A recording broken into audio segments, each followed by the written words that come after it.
안녕하세요. 저는 서울대학교 농대에 다니다가 수능을 다시 준비해서 올해 수능에서 2문제를 틀리고 현재 서울대학교 의예과에 진학 예정인 이지연이라고 합니다. 저는 수능 일주일 전부터 1일 1실무를 계속하면서 생겼던 실수나 내가 잘못 봤던 문장 같은 거를 정리를 해서 단거나 노트를 만들고 있었어요. 근데 수능 하루 전날에 이제 한 장짜리 종이에 정리를 해서 수능 쉬는 시간에 들고 다니면서 볼 수 있도록 정리를 했는데 그 점이 수능날 긴장을 완화하는 데 좀 도움이 됐던 것 같습니다. 그리고 제가 수능 전날에 정말 너무 공부를 하기 싫어서 집에 진짜 갈까 말까를 계속 고민을 했었는데 그래도 국어랑 영어 연계교재는 다 보고 가자라는 생각으로 앉아서 공부를 했는데 그 다음날 수능 시험장에 가보니까 제가 마지막으로 보고 갔던 이용학의 그리움이라는 시가 국어 마지막 세트로 나와 있어서 전날 공부하기 정말 잘했다라는 생각을 했었습니다. 제가 수능 시험장에서 핸드폰을 바로 받자마자 국어랑 수학을 채점을 했는데 100백이 나와서 일단 국어 수학에서 큰 실수는 없었구나 해서 많이 안도를 했었고요. 근데 제가 가장 어려웠던 과목이 과탐 2과목이었어서 혹시 여기서 어떻게 될지 모르니까 아직 너무 기뻐하지 말자 생각하면서 저를 조금 억눌렀던 기억이 있습니다. 그리고 과탐 시험지 채점할 수 있는 게 8시 10분인가부터 채점을 할 수 있는데 8시 10분까지 도무지 아무것도 먹을 수가 없고 집에 가만히 앉아있자니 너무 힘들어서 밖에 막 나와서 추운데 패딩도 안 입고 나와서 1시간 동안 대치동 이 거리를 누볐던 기억이 있는데요. 딱 채점 결과가 나오고 48 나오고 선생님께 연락드렸을 때 서울대에 될 것 같다라는 말씀을 해주셔서 정말 너무 기뻐서 부모님한테 전화를 하면서 집에 뛰어서 들어갔던 기억이 있습니다. 일단 저는 제 주변에 누가 있으면 절대 공부를 못하는 스타일이고 아는 사람이 있다거나 또 친해질 수 있는 계기가 있으면 어떻게든 친구를 만들어서 공부를 안 하려고 하는 좀 스타일이기 때문에 라이브러리랑 수업 공간이 분리돼서 주변 친구들이랑 딴짓을 할 수 자체가 없게 막아놓았다는 시스템이 가장 마음에 들었고요. 그리고 제가 2과목을 선택을 했는데 2과목 컨텐츠가 사실 시중에는 거의 없다시피 하는데 시대인재에서 정말 전국에서 탑급으로 많이 준다는 이야기를 듣고 별 고민 없이 시대인재를 선택을 했습니다. 일단 가장 큰 차이점은 공부 시간이라고 생각을 하는데요. 일단 제종에 오면 무조건 8시까지 와서 10시까지 앉아있어야 하기 때문에 앉아있다 보면 할 게 없어서 공부라도 하게 되거든요. 그런 측면에서 공부 시간이 정말 압도적으로 거의 제가 생각했을 땐 2배 이상 많았던 것 같습니다. 그리고 공부 밀도도 정말 많이 늘었다고 생각을 했는데 현역 때는 일단 개념 인강을 완강하는 것조차 사실 쉽지가 않잖아요. 근데 재수종합에 오고 나서 공부 시간이 길어지고 나니까 개념 인강을 빠르게 끝내고 심화 문제를 계속 풀 수 있고 엔제나 모의고사 등도 정말 많이 시대인재에서 제공을 해주기 때문에 문제를 정말 많이 풀고 들어간 게 제가 공부를 성공할 수 있었던 요인이 아닌가 싶습니다. 제가 가장 힘들어했던 과목은 수학인데요. 제가 현역 때는 일단 28 더하기 2 또는 27 더하기 3 해서 킬러가 굉장히 어려웠던 기조였는데 그때 킬러 문제를 손도 못 대고 1등급 컷을 아슬아슬하게 맞는 실력이었기 때문에 여기 들어와서 내가 정말 잘할 수 있을까 고민이 많았는데요. 근데 또 제가 1년을 쉬고 다시 수능에 임하다 보니까 그동안 수능 기조가 조금 많이 바뀌어서 중킬러가 강화되고 킬러가 약화되는 이런 기조에 들어오다 보니까 중킬러를 빠르게 치고 나갈 수 있도록 어려운 문제 또 괜찮은 문제들을 많이 접할 수 있었던 게 약점 극복에 좀 도움이 많이 됐던 것 같습니다. 4월 원래고사 때 수학이 70점대가 나왔었는데 6월 모의평가를 보고 아직도 89점이란 점수를 맞았어서 나는 정말 수학을 못하는 건가? 정말 나는 100점은 꿈도 못 꾸는 건가 싶었는데 서바이벌 모의고사를 계속해서 누적해서 보다 보니까 한 10회 정도 갔을 때부터는 내가 정말 빨리 풀고 있고 잘 풀고 있구나라는 걸 체감을 하고 점수로도 그게 나오니까 이게 어느 정도 약점 극복이 됐구나 싶었습니다. 제가 가장 자신 있었던 과목은 국어인데요.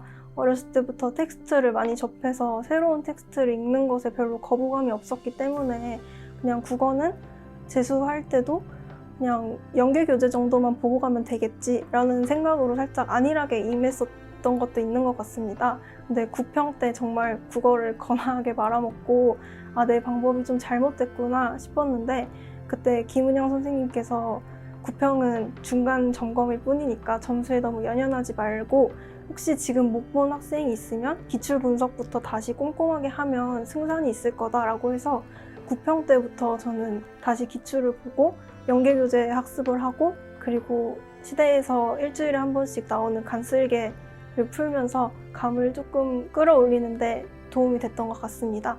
그리고 시대인재에서 10주 파이널로 토요일마다 국어, 영어, 수학 모의고사를 보는데 그때 국어 시험지를 80분 안에 집중해서 읽는 연습을 많이 하면서 그때 감이 많이 돌아왔고 수능에서 좋은 결과를 낼 수 있었던 것 같습니다.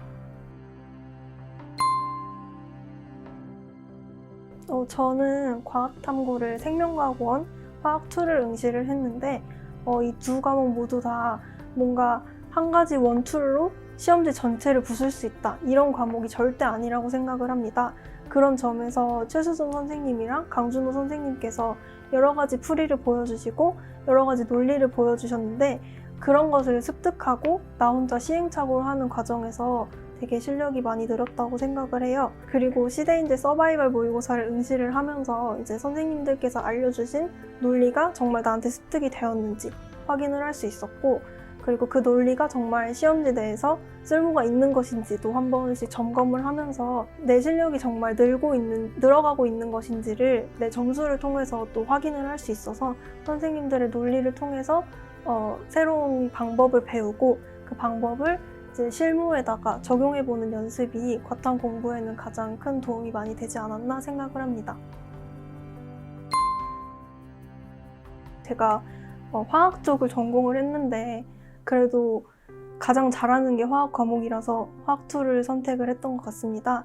그리고 일단 2과목 선택하려고 고민하시는 분들한테 가장 조언을 하고 싶은 건 고민이 된다거나 이걸 내가 잘할 수 있을 거라는 생각이 들고 뭔가 확신이 안 들면 그냥 안 하시는 걸 추천을 드려요. 표본 수준이 너무 높고 표본은 적고 또 새로운 문제들은 계속 발굴되지 않고 고인물화 되어 가고 있기 때문에 그냥 잘할 수 있을지 확신이 없으시면 그냥 안 하는 걸 추천드립니다. 그럼에도 불구하고 2과목을 선택하고 2과목을 하고 싶다라는 분들은 특히 화투 같은 경우에는 기출을 많이 보시는 걸 추천드립니다. 저는 수험 생활 중에 기출을 거의 6번 정도로 봤었는데요. 올해 수능 19번으로 나왔던 A, OA, 그리고 B, 7B 같은 숫자들, 반응 속도에서 자주 나오는 숫자들이고 그리고 평형에서도 보다 보면 자주 나오는 반응식들이 있거든요. 그런 반응식들에서 평형이 어떻게 이끌어내지는지, 계산이 어떻게 되는지를 자주자주 하시다 보면 항상 나오던 숫자가 나오는 걸 확인할 수 있고 그러면 좀 더 공부하는 데 도움이 되지 않을까 싶습니다. 저는 요즘 수능 기조 같은 경우에는 특히 수학, 과학 같은 경우에는 새로운 문제를 많이 접하는 게 좋다고 생각하기 때문에 기출 이외의 추가 콘텐츠는 이제 선택이 아니라 거의 필수가 되지 않았나 싶습니다. 하지만 콘텐츠로서의 가치가 없는 정말 낮은 급의 문제들도 많이 유통이 되고 있는 것이 사실이기 때문에 자기 자신이 중심을 갖고 이 문제는 수능에 나올 수 있을 것 같다 아니면 이 문제는 수능에 나오기에는 조금 그렇지 않나? 라는 기준을 정해놓고 좋다고 생각하는 문제만 선별해서 풀 수 있는 안목을 길렀으면 좋겠습니다. 우선 코로나 때문에 이제 온라인으로 수업을 하면서 수면 패턴이나 아니면 공부 패턴이 많이 망가지신 분들이 있을 것 같은데 그런 점에서 저는 코로나 때 비대면으로 수업을 할 때에도 내가 생각하는 시간표를 맞춰놓고 일어나는 시간에 꼭 일어나고 자야 되는 시간에 꼭 잘 수 있도록 자기만의 시간표를 짜는 것이 가장 중요하다고 생각을 합니다. 선생님들께서 수업은 매주 찍어서 올려주시는 것이고 나는 그걸 매주 공부를 해야 되는 건데 이번 주 안에 다 공부를 못하면 사실 공부가 밀리는 게 되는 거잖아요. 그래서 주 안에 무조건 처리를 할 수 있도록 시간표를 정해놓고 이 시간에 무조건 국어 공부를 하고 인강을 듣고 또 온라인으로 올려주신 수업을 듣고 하는 식으로 내 페이스를 유지해 나가는 것이 올해 수능에서 가장 중요한 점이 아니었나 싶습니다. 저 같은 경우에는 4월 원래고사가 정말 처참했거든요. 국어, 수학 모두 다 70점대였고 과탐 같은 경우에도 반타작 20점대 정도의 성적밖에 못 받았기 때문에 정말 그때 좌절을 많이 했었는데 이제 공부를 계속 해나가면서 점점 빌보드 끝자락에서부터 제 이름이 보이는 걸 보면서 내가 절대적으로도 내 공부량이 늘어갔지만 친구들과 비교했을 때 상대적으로도 내가 절대 꿀리는 위치가 아니구나 라는 걸 확인을 하면서 내가 정말 공부량이 늘었고 성적이 향상되고 있는 거긴 하구나 라는 생각을 많이 했습니다. 저는 일단 제일 중요하게 생각한 게 절대 1년 동안 금주하자라는 거였습니다. 일단 술을 마셔보시면 다들 아시겠지만 정말 다음날에 컨디션이 회복 불가능할 정도로 힘들거든요. 그래서 공부를 하는 동안에만은 적어도 수능 날까지만은 절대 술을 마시지 말자고 다짐을 했고 실제로도 1년 동안 딱 한 번 빼고 다 지켰습니다.